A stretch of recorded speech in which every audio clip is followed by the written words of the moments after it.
बिस्मिल्लाहिर्रहमानिर्रहीम अस्सलाम वालेकुम। मैं मोहम्मद नवाज शरीफ ते तुम तखने में माड़ा YouTube channel village life style secret. मैं उम्मीद करना तुम सारे खैर खरीत लो सो ए तुम हमारे पीछे तकी सकने हो। बलाक तैयार पे मैं तुसें दसां कि बलाक किस तरह तैयार होने, मशीन जी बलाक किस तरह तैयार करनी।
जिस तरह बलाक तैयार हो जिन्ने मशीन अगैटरी जिन्नी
मशीन है जी मसाला मिक्स करनी।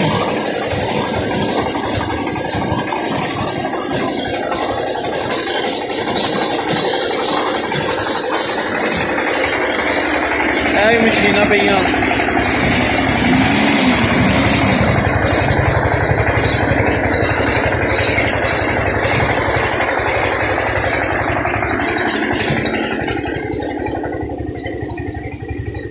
हर मशीन लैदा है। जी मशीन खाने वाला बलाक बनानी वो लैदा है, जी मशीन ठोस बलाक बनानी वो लैदा है। ये जी मशीन है चार बलाक बनानी ते जिस तरह ये बलाक बनानी कसनी वो पिछे टुरी जुलने ते तरतीब वार जड़ा ना वो बलाक लगने पे तकी सकने। चार बलाक बनानी ते पिछे टुरी जुलने।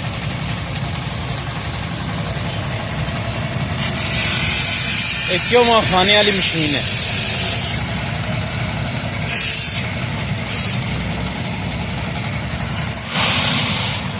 मैं उम्मीद करना तुसें कि हमारी वीडियो पसंद आई होसी, तो हमारी वीडियो को लाइक करो, चैनल की सब्सक्राइब करो, बेल आइकन बटन ज़रूर प्रेस करो ताकि नवी असने वीडियो में मिली सके। मोहम्मद नवाज शरीफ, अस्सलाम वालेकुम।